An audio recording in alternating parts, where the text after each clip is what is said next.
Sa mga tahimik na gabi kung kailan tila malayo ang mundo, ang Pisces ay madalas lumulubog sa kanyang sarili.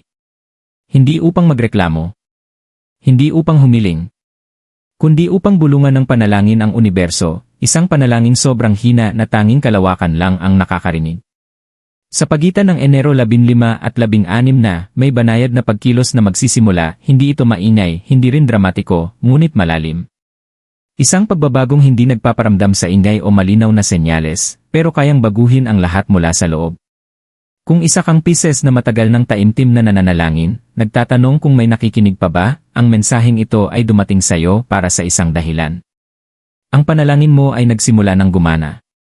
Ang Enero 15 at 16 na ay hindi basta-bastang mga petsa para sa Pisces. Taglay ng mga araw na ito ang isang tahimik na enerhiya, hindi ito nagtutulak o nagpapilit ng pagbabago, kundi mahinahong inaanyayahan ito. Para sa Pisces, ang pagbabago ay bihirang dumarating sa anyo ng kabuluhan. Ito'y lumilitaw sa katahimikan, sa pagninilay at sa panalangin. Ito ang panahong ang iyong emosyon, kaisipan, at intensyon ay nagsisimulang magkaisa, kahit hindi mo ito agad mapansin. Maaaring wala kang makita na biglaang milagro o matitinding pagbabagong parang pelikula, pero may mas makapangyarihang nangyayari sa ilalim ng iyong kamalayan. Ang iyong mga panalangin, maging binigkas o itinago sa puso, ay tinatanggap, pinoproseso, at sinasagot sa mga paraang banayad pero totoo. Ang universo ay tumutugon hindi sa takot, kundi sa katapatan. Kung ikaw ay napapagod, nalilito, o emosyonal na ubos, ang panahong ito ay isang malumanay na reset. Paalala ito na kahit ang pinakatahimik na panalangin ay may kakayahang maghatid ng makabuluhang pagbabago kapag tamang oras na. Iyan itahimik din ay pakikibaka ng Pisces.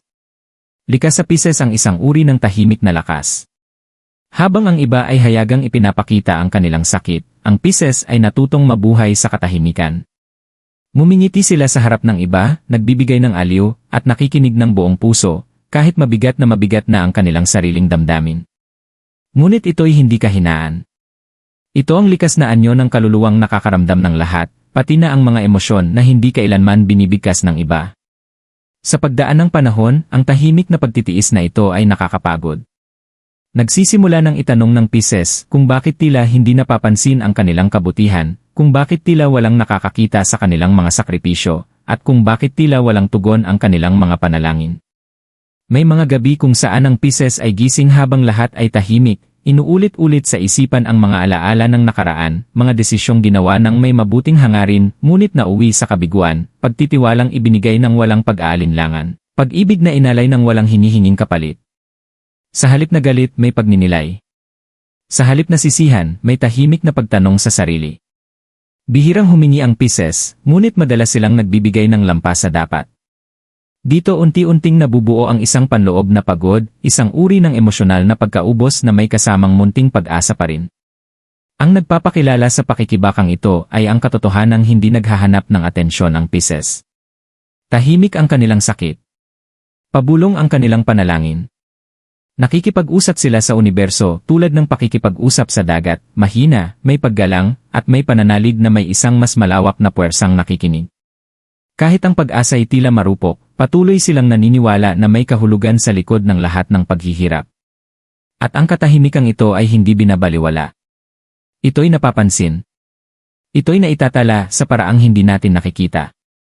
At sa mga sandaling tulad ng Enero 15, 16 na, kapag humuhupa ang ingay ng mundo, saka nagsisimulang tumugon ang universo, hindi upang burahin ang nakaraan, kundi upang marahang ituwid ang landas sa hinaharap. Yan nilakas ng tahimik ay panalangin. Para sa Pisces, ang panalangin ay hindi kailanman tungkol sa malalakas na kahilingan o agarang kasagutan. Isa itong pribado at halos banal na kilos, banayad ngunit makapangyarihan. Habang ang iba ay ipinapahayag ng malakas ang kanilang mga nais, ang Pisces ay lumilingon sa sarili, nag-aalay ng mga hangaring mas nararamdaman kaysa binibigkas. Ang mga panalangin ito ay hinabi mula sa emosyon, alaala, at taos-pusong katapatan. Hindi lang ito may kasamang pagnanais, kundi may kasamang pag-unawa na ang tamang oras ay kasing halaga ng pananampalataya. Ang tahimik na panalangin ay may natatanging lakas dahil ito ay walang hinihinging kapalit. Hindi na nanalangin ang Pisces upang kontrolin ang resulta, kundi upang umayon sa mas mataas na layunin. Sa mga sandaling payapa, kapag ang ingay ng mundo ay humuhupa, ang mga panalangin ito ay mas lumalalim. Lumalagpas sa takot, sa pagdududa, at humahantong sa lugar kung saan nagsisimula ang tunay na pagbabago. Kaya madalas, ang mga panalangin ng Pisces ay sinasagot ng walang ingay o eksena. Ang universo ay tumutugon sa mga bulong, hindi sa bagyo. May mga pagkakataon na iniisip ng Pisces kung ang katahimikan ba ay nangangahulugang hindi pinapansin. Ngunit ang katahimikan ay hindi kawalan. Isa itong paghahanda. Katulad ng mga butong tahimik na tumutubo sa ilalim ng lupa, ang mga tahimik na panalangin ay nagsisimula ng gumalaw bago pa man makita ang resulta. Unti-unting nagbabago ang enerhiya. Lumalambot ang damdamin. Nag-iba ang pananaw. Ang dating mabigat, unti-unting nagiging magaan. Sa pagitan ng Enero 15 at 16 na, ang prosesong ito ay lalong tumitibay. Ang universo ay mas bukas sa mga intensyong may ugat sa kababaang loob at tiwala. Maaaring mapansin ng Pisces ang kapayapaang pumapalit sa pagkabalisa o ang kalinawan sa halip ng kalituhan. Mga palatandaan ito na ang panalangin ay narinig na. Ang tahimik na panalangin ay hindi minamadali ang pagbabago. Hinahayaan nitong dumaloy ito ng kusa. At para sa Pisces, ang ganitong uri ng pag-aayon ang siyang nagbubukas ng mga pintong kailanman ay hindi kayang buksan ng puwersa. Ang pagbabagong paparating ay hindi maingay, ngunit ito ay totoo, pangmatagalan, at lubhang personal. Enero 15, 16 na, denhe di nakikitang paglilinaw. Ang Enero 15, 16 na ay hindi dumarating na may matitinding senyales o biglaang mga pangyayari. Walang malakas na anunsyo, walang agarang pagbabago na humihingi ng pansin. Sa halip, ang pagbabagong ito ay marahang umuusbong, halos hindi mo maramdaman, lalo na para sa Pisces. Isa itong uri ng pagbabagong nagsisimula sa kalooban, matagal bago ito lumitaw sa panlabas na mundo. Maaaring gumising ka na parang karaniwan lang ang lahat, gawin pa rin ang parehong gawain, makipag-usap sa parehong tao, ngunit sa ilalim ng lahat ng iyon, may nangyaring paggalaw. Para sa Pisces, ang di nakikitang pagbabagong ito ay tila isang banayad na pagbitaw. Isang bigat na matagal mong pasan na hindi mo na namamalayan ay unti-unting gumagaan. Ang mga iniisip mong paulit-ulit ay nagsisimulang humina. Ang mga lumang alalahanin ay unti-unting nawawala ng kapit, hindi dahil nawala ang problema, kundi dahil nagbago na ang ugnayan mo sa mga ito. Nagsisimula kang maramdaman na hindi mo na kailangang makipaglaban ng todo. Ang pangangailangang kontrolin ang lahat ay unti-unting napapalitan ng tiwala. Ang panahong ito ay isang pag-aayos muli. Ang mga panalangin inalay mo ng walang salita, ang pagtitimpi mong walang kapalit, at ang sakit na tiniis mo ng tahimik, lahat ito ay nagtatagpo upang baguhin ang iyong landas. Ang mga desisyong dating nakakalito ay biglang lumilinaw. Ang mga pagpipili ang dati mabigat ay biglang nagiging malinaw. Hindi ka pinipilit ng universo, bagkus marahan ka nitong ginagabayan. Maaaring makaranas ang Pisces ng maliliit na sandali ng kaliwanagan sa mga araw na ito. Isang simpleng pag-uusap na tumama sa puso. Isang ideyang dumating sa di inaasahang oras. Isang kalmadong kumpiyansa na pumalit sa dating pag-aalinlangan. Hindi ito basta pagkakataon. Mga senyales ito ng pagbabagong nagaganap sa loob. Ang Enero 15, 16 na ay hindi tungkol sa mga agarang resulta. Ito ay tungkol sa paghahanda. Tahimik na inaayos ng universo ang tamang oras, ang mga pagkakataon, at ang iyong panloob na kahandaan. Para sa Pisces, ang di nakikitang pagbabagong ito ang simula ng isang matatag at pangmatagalang pagbabago, isang transformasyong dumarating ng kusa, walang puwersa, at nagbubukas sa tamang panahon.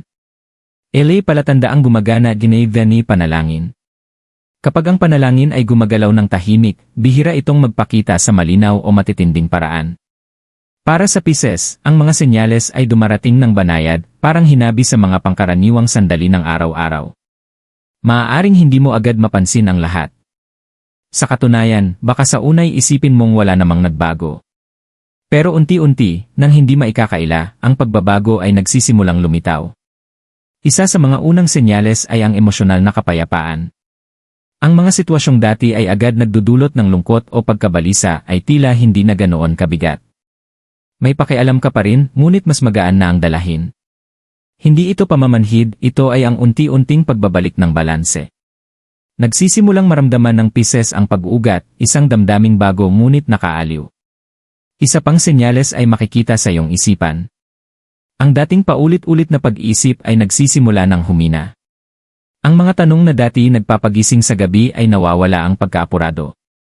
Muling bumabalik ang tiwala sa sariling kutob nang walang labis na pagdududa. Napapalitan ang kalituhan ng tahimik na pag-unawa, hindi dahil sa pilit, kundi dahil sa kalmadong liwanag. Mapapansin mo rin ang banayad na pagbabago sa iyong kapaligiran. May maliliit na oportunidad na lumilitaw sa mga lugar na dati ay tila walang daan. May taong biglang kumontak. May impormasyon o tulong na dumarating sa eksaktong oras na kailangan mo. Hindi ito mga nakabibiglang milagro, kundi tahimik na kumpirmasyon na ang tamang oras ay unti-unting umaayon sa iyo. Ngunit marahil ang pinakamahalagang senyales ay ang panloob na katiyakan. May lalim ng paniniwalang lumalalim sa puso, isang pakiramdam na hindi ka na nag-iisa sa pagdadala ng iyong mga pasanin. Kahit hindi pa ganap na nagbabago ang mga kalagayan mo, mas matatag na ang iyong pananampalataya. Hindi na marupok ang pag-asa.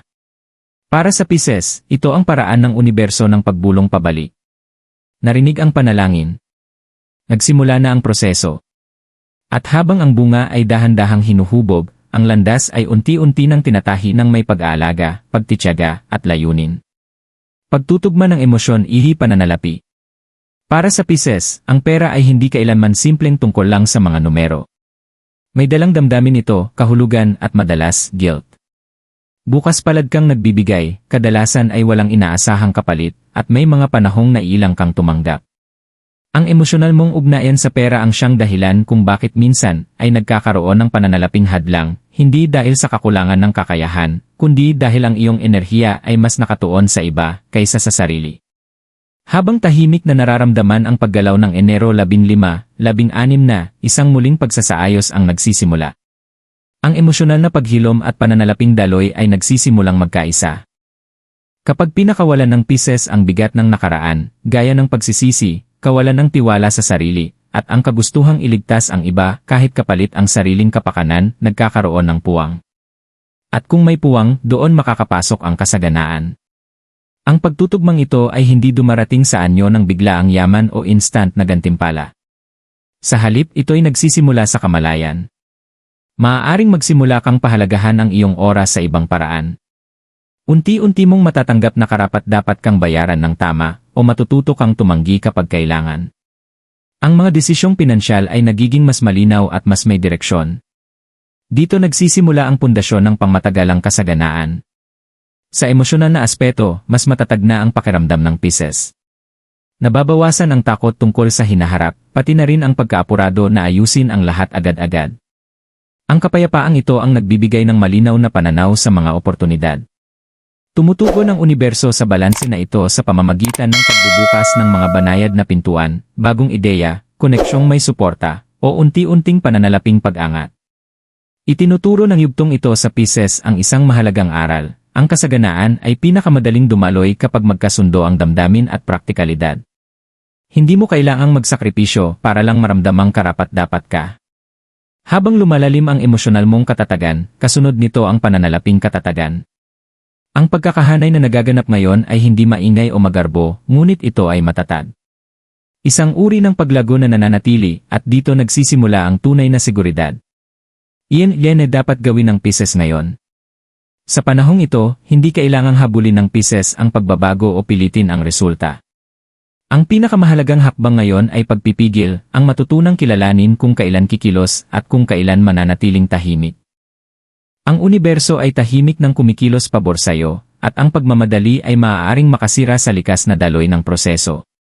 Una, ipagpatuloy ang iyong mga panalangin, ngunit panatilihin itong simple. Hindi ito ang panahon para sa mahabang listahan ng mga alalahanin o detalyadong kahilingan. Isang sandali ng pasasalamat, isang tahimik na hangarin, o kahit isang taimtim na pag-amin ay sapat na. Ang iyong katapatan ay mas mahalaga kaysa sa iyong mga salita. Pangalawa, pangalagaan ang iyong emosyonal na espasyo. Malalim ang epekto ng enerhiya ng paligid sa Pisces, kaya mag-ingat kung sino at ano ang hinahayaan mong lumapit sa iyo. Iwasan ang mga pag-uusap na nakakapagod. Lumayo sa mga sitwasyong hinihingan ka ng labis na emosyon. Ang pagpili ng kapayapaan ay hindi pagiging makasarili, ito ay pangangailangan. Pangatlo, bigyang pansin ang mga banayad na gabay. May mga ideyang maaaring basta na lang lumitaw. Maaaring maramdaman mo ang biglaang kalinawan kahit walang malinaw na dahilan. Pagkatiwalaan ang mga sandaling ito. Isulat kung kinakailangan. Ang maliliit na insight na ito ang nagsisilbing bakas ng landas mo pasulong. Panghuli, maging matiisin sa iyong sarili. Hindi ka nahuhuli. Hindi ka nabibigo. Ang pagbabagong nagaganap ngayon ay nasa loob mo, at ang mga panloob na pagbabago ay nangangailangan ng oras upang maayos. Iwasan ang pagkumpara ng sarili sa iba. Ang landas mo ay kakaiba at sa pagiging kakaiba nito, nariyan ang iyong lakas. Para sa Pisces, ang paggawa ng mas kaunti ngunit may malinaw na layunin ang pinakamakapangyarihang hakbang sa ngayon. Manatiling narito, maging banayad sa sarili, at hayaan ang tahimik na pagbabago na matapos ang kanyang gawain.